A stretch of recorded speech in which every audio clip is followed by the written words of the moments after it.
اور حق کو باطل کے ساتھ نہ ملاؤ، اور سچی بات کو جان بوجھ کر نہ چھپاؤ، اور نماز پڑھا کرو اور زکوٰۃ دیا کرو، اور اللہ کے آگے جھکنے والوں کے ساتھ جھکا کرو۔ یہ کیا عقل کی بات ہے کہ تم لوگوں کو نیکی کرنے کو کہتے ہو اور اپنے تئیں فراموش کیے دیتے ہو، حالانکہ تم اللہ کی کتاب بھی پڑھتے ہو؟ کیا تم سمجھتے نہیں؟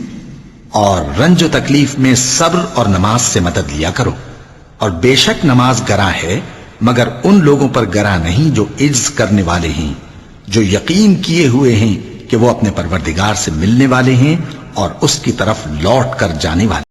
اور کسی کام کی نسبت نہ کہنا کہ میں اسے کل کر دوں گا، مگر انشاءاللہ کہہ کر، یعنی اگر اللہ چاہے تو کر دوں گا، اور جب اللہ کا نام لینا بھول جاؤ تو یاد آنے پر لے لو، اور کہہ دو کہ امید ہے کہ میرا پروردگار مجھے اس سے بھی زیادہ ہدایت کی باتیں بتائے۔ تو ہی رات کو دن میں داخل کرتا اور تو ہی دن کو رات میں داخل کرتا ہے، تو ہی بے جان سے جاندار پیدا کرتا ہے اور تو ہی جاندار سے بے جان پیدا کرتا ہے، اور تو ہی جس کو چاہتا ہے بے شمار رزق بخشتا ہے۔ مومنوں کو چاہیے کہ مومنوں کے سوا کافروں کو دوست نہ بنائیں، اور جو ایسا کرے گا اس سے اللہ کا کچھ عہد نہیں۔ ہاں اگر اس طریق سے تم ان کے شر سے بچاؤ کی صورت پیدا کرو تو مذائقہ نہیں، اور اللہ تم کو اپنے غضب سے ڈراتا ہے، اور اللہ ہی کی طرف تم کو لوٹ کر جانا۔ اور اہل بہشت دوزخیوں سے پکار کر کہیں گے کہ جو وعدہ ہمارے پروردگار نے ہم سے کیا تھا ہم نے تو اسے سچا پا لیا، بھلا جو وعدہ تمہارے پروردگار نے تم سے کیا تھا تم نے بھی اسے سچا پایا؟ وہ کہیں گے ہاں، تو اس وقت ان میں ایک پکارنے والا پکار دے گا کہ بے انصافوں پر اللہ کی لعنت، جو اللہ کی راہ سے روکتے اور اس میں کجی ڈھونڈتے اور آخرت سے انکار کرتے تھے۔ اور جو شخص اپنے پروردگار کے سامنے کھڑے ہونے سے ڈرا، اس کے لیے 2 باغ ہیں، تو تم اپنے پروردگار کی کون کون سی نعمت کو جھٹلاؤ گے؟ ان دونوں میں بہت سی شاخیں، یعنی قسم قسم کے میووں کے درخت ہیں، تو تم اپنے پروردگار کی کون کون سی نعمت کو جھٹلاؤ گے؟ ان میں 2 چشمے بہ رہے ہیں، تو تم اپنے پروردگار کی کون کون سی نعمت کو جھٹلاؤ گے؟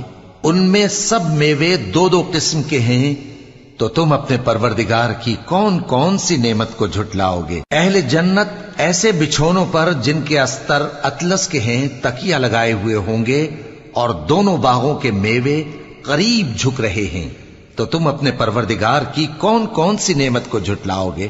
ان میں نیچی نگاہ والی عورتیں ہیں جن کو اہل جنت سے پہلے نہ کسی انسان نے ہاتھ لگایا اور نہ کسی جن نے۔ آسمان کی اور رات کے وقت آنے والے کی قسم، اور تم کو کیا معلوم کہ رات کے وقت آنے والا کیا ہے؟ وہ تارا ہے چمکنے والا، کہ کوئی شخص ایسا نہیں جس پر کوئی نگہبان نہ ہو۔ تو انسان کو دیکھنا چاہیے کہ وہ کاہے سے پیدا ہوا ہے۔ وہ اچھلتے ہوئے پانی سے پیدا ہوا ہے جو پیٹھ اور سینے کے بیچ میں سے نکلتا ہے۔ بے شک وہ یعنی خالق اس کو دوبارہ پیدا کرنے پر قادر ہے۔ جس دن دلوں کے بھید جانچے جائیں گے تو انسان کی کچھ پیش نہ چل سکے گی اور نہ کوئی اس کا مددگار ہوگا۔ آسمان کی قسم جو مے برساتا ہے، اور زمین کی قسم جو پھٹ جاتی ہے، کہ یہ فیصلہ کن کلام ہے اور یہ کوئی مذاق نہیں۔ یہ لوگ اپنی تدبیروں میں لگ رہے ہیں اور میں اپنی تدبیر کر رہا ہوں، تو اے نبی صلی اللہ علیہ وآلہ وسلم تم کافروں کو مہلت دو، بس چند روز کی مہلت اور دے دو۔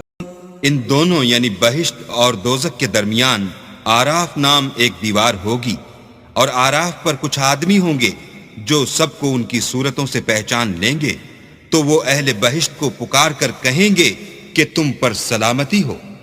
یہ لوگ ابھی بہشت میں داخل تو نہیں ہوئے ہوں گے مگر امید رکھتے ہوں گے، اور جب ان کی نگاہیں پلٹ کر اہل دوزخ کی طرف جائیں گی تو عرض کریں گے کہ اے ہمارے پروردگار، ہم کو ظالم لوگوں کے ساتھ شامل نہ کیجیے۔ سب تعریف اللہ ہی کے لیے ہے جو سب چیزوں کا مالک ہے، یعنی وہ کہ جو کچھ آسمانوں میں ہے اور جو کچھ زمین میں ہے سب اسی کا ہے، اور آخرت میں بھی اسی کی تعریف ہے، اور وہ حکمت والا ہے، خبردار ہے۔ جو کچھ زمین میں داخل ہوتا ہے اور جو اس میں سے نکلتا ہے، اور جو آسمان سے اترتا ہے اور جو اس پر چڑھتا ہے، سب اس کو معلوم ہے، اور وہ مہربان ہے، بخشنے والا ہے۔ اور جو لوگ اپنی بیویوں پر بدکاری کی تہمت لگائیں اور خود ان کے سوا اور گواہ نہ ہوں، تو ہر ایک کی شہادت یہ ہے کہ پہلے تو 4 بار اللہ کی قسم کھائے کہ بے شک وہ سچا ہے، اور 5ویں بار یہ کہے کہ اگر وہ جھوٹا ہو تو اس پر اللہ کی لعنت۔ اور اہل اعراف کافر لوگوں کو جنہیں ان کی صورتوں سے شناخت کرتے ہوں گے پکاریں گے اور کہیں گے کہ آج نہ تو تمہاری جماعت ہی تمہارے کچھ کام آئی اور نہ تمہارا تکبر ہی سود مند ہوا۔ پھر مومنوں کی طرف سے اشارہ کر کے کہیں گے کیا یہ وہی لوگ ہیں جن کے بارے میں تم قسمیں کھایا کرتے تھے کہ اللہ اپنی رحمت سے ان کی دستگیری نہ کرے گا؟ تو مومنوں تم بہشت میں داخل ہو جاؤ، تمہیں کچھ خوف نہیں اور نہ تم کو کچھ رنج و اندوہ ہوگا۔ کہہ دو کہ میں تم سے یہ نہیں کہتا کہ میرے پاس اللہ تعالیٰ کے خزانے ہیں، اور نہ یہ کہ میں غیب جانتا ہوں، اور نہ تم سے یہ کہتا ہوں کہ میں فرشتہ ہوں۔ میں تو صرف اس حکم پر چلتا ہوں جو مجھے اللہ کی طرف سے آتا ہے۔ کہہ دو کہ بھلا اندھا اور آنکھ والا برابر ہوتے ہیں؟ تو پھر تم غور کیوں نہیں کرتے؟ اور جو لوگ خوف رکھتے ہیں کہ اپنے پروردگار کے روبرو حاضر کیے جائیں گے اور جانتے ہیں کہ اس کے سوا نہ تو ان کا کوئی دوست ہوگا اور نہ سفارش کرنے والا، ان کو اس قرآن کے ذریعے سے نصیحت کرو تاکہ پرہیزگار بنے۔ یہ اس لیے کہ یہ اس بات کے قائل ہیں کہ دوزخ کی آگ ہمیں چند روز کے سوا چھو ہی نہیں سکے گی، اور جو کچھ یہ دین کے بارے میں بہتان باندھتے رہے ہیں اس نے ان کو دھوکے میں ڈال رکھا ہے۔